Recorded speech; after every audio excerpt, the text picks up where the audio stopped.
Esto tiene que ver con otra cuestión, con la imparcialidad objetiva. La imparcialidad subjetiva, somos amigos, enemigos, no hay ningún problema.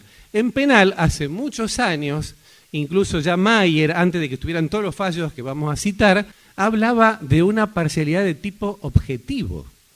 Que había determinadas resoluciones del juez penal que podían provocar un temor de parcialidad en el imputado. No hablamos absolutamente nada del juez, el juez ecuánime, sí, pero si el juez me dice esto provisoriamente, después me puede decir lo mismo en otra etapa procesal.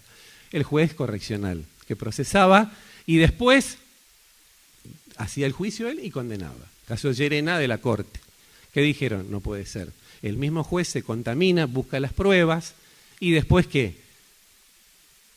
Va a hacer la sentencia. Entonces ya prácticamente hay una especie de prejuzgamiento que le sacamos, una especie de temor de parcialidad. ¿Tenía que ver con el juez? No, de hecho que los jueces correccionales tienen un montón de sentencias absolutorias y habían procesado encima por decreto. Cámara de Apelaciones, Fraticelli, rige generalmente en casi todas las provincias de la Nación el principio de prevención. Cuando una Cámara interviene en un asunto, ya sea por un embargo, un incidente, después queda ya embretado por esa competencia prevencional y esa sala va a seguir entendiendo todo lo que pasa en el expediente. ¿Qué pasaba?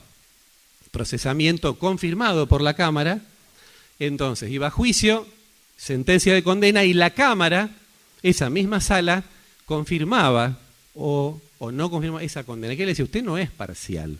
Usted no es parcial. ¿Por qué? Porque usted se contaminó con las pruebas. Yo tengo miedo que usted me maneje la probabilidad, sí.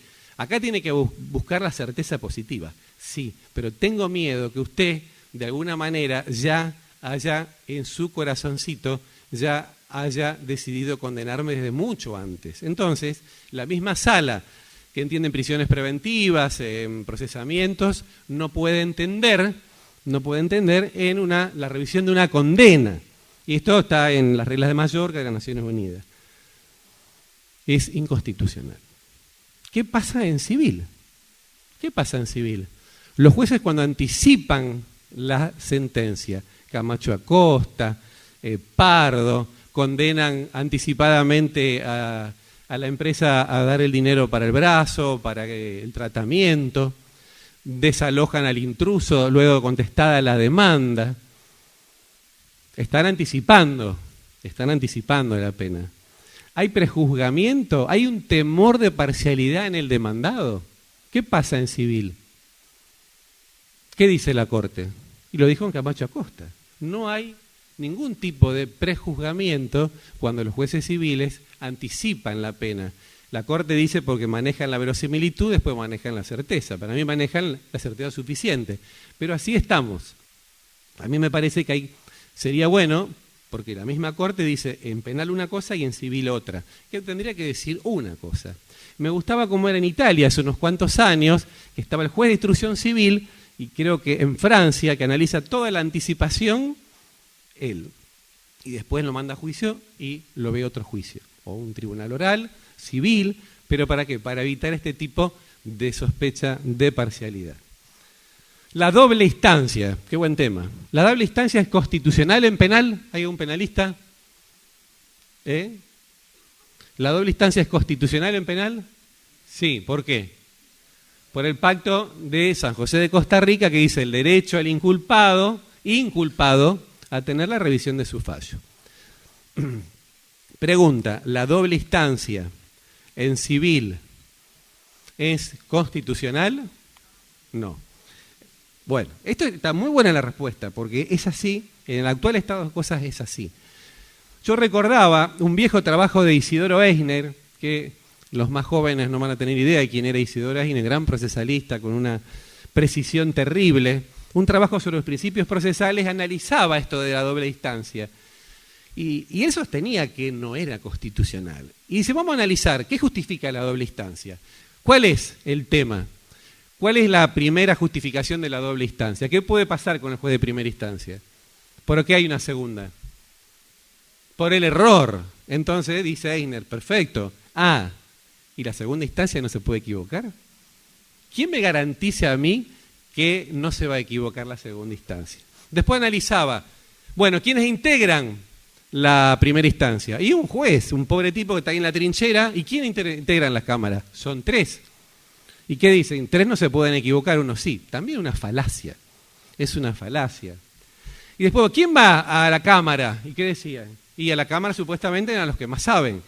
¿Qué decía Ine? Cerremos los tribunales. Si a la cámara van los que más saben, abajo están todos los burros. Entonces, obviamente vamos a cerrar todo. Y es al revés. ¿Por qué? Porque cuando un burro tiene amigos en el poder, ¿y qué quiere hacer? Quiere ir a la cámara, no quiere ir a primera instancia. ¿Por qué? Porque primera instancia es una trinchera y lo van a sacar a patadas. Esto es una broma de mal gusto. Sí. Entonces, yo pienso, incluso voy a citar a mi amigo Marcelo Midón en su libro de recursos, él analiza y la doble instancia tiene que ser un tema constitucional en civil, porque no se justifica que porque sea el imputado tenga derecho y porque sea actor o demandado no tenga constitucionalmente. Entonces, la doble instancia hoy se impone para todos. La figura del juez, y acá sí que realmente es una esquizofrenia, y yo la he vivido. ¿Qué figura del juez tenemos? ¿Se acuerdan? El juez inquisidor, el juez espectador, medio tarado, que se le escapa todo, mira, no sabe lo que pasa adentro, se masija, uno roba al otro, no sabe lo que pasa, y aparece la figura intermedia, ¿cuál es? ¿Qué figura se consagra hoy para el juez civil? ¿Inquisidor, espectador o director? Entonces los códigos le dan las medidas para mejor proveer impulso oficioso. Bien, ¿qué pasa con el juez penal? Y acá también, los que en la provincia todavía tienen el juez de instrucción, no hay duda que es un juez inquisidor. Y el juez de sentencia del juicio es un juez director del proceso con muchas cuestiones de oficio. Pero ¿qué pasa con el juez del juicio oral? Y los que tenemos juicio oral, acusatorio adversarial, ¿qué imagen del juez elige el sistema acusatorio adversarial en el juicio? ¿El juez inquisidor? Obviamente que no. ¿El juez director? No. ¿Cuál es? El juez mudo. El juez mudo. Ciego sí porque tiene que ver. Sordo porque tiene que escuchar. Lo único que le dice el juez en un juicio oral... Perdón. Me estoy pasando, voy a terminar. Lo único que le dice el juez en juicio oral, esté atento de lo que se va a escuchar al imputado. Como si fuera sordo. No. Entonces, lo hemos hablado con Tarufo. Tarufo dice, los jueces, aunque sean los penales en el sistema acusatorio, tienen algo que ver con la verdad.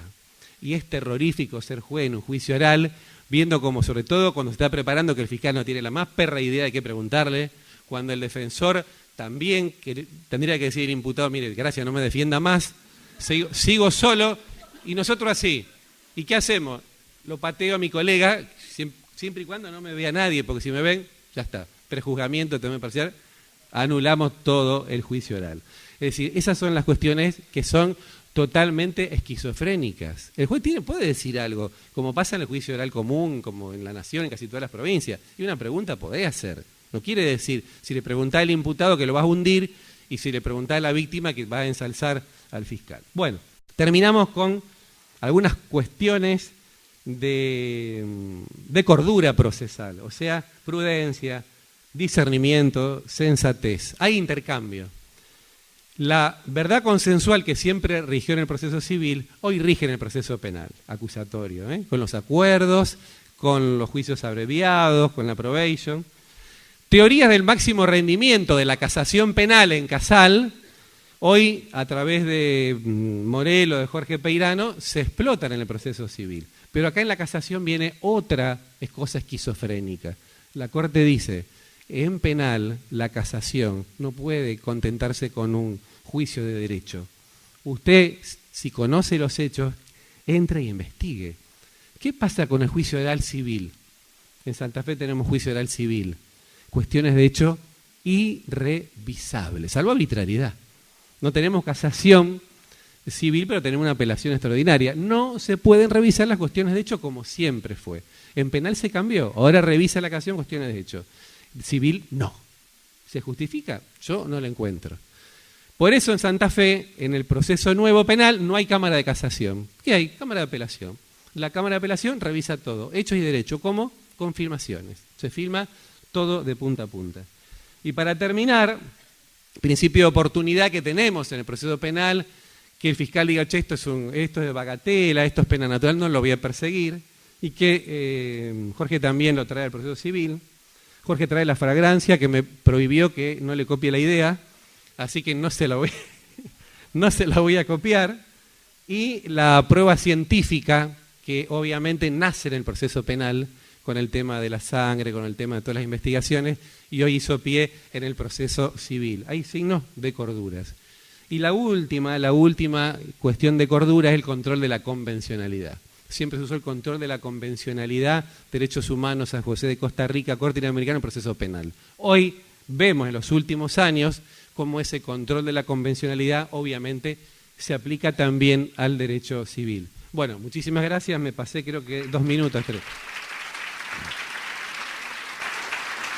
Muchas gracias, doctor Carbone, doctor Arasi, doctor Chauvet.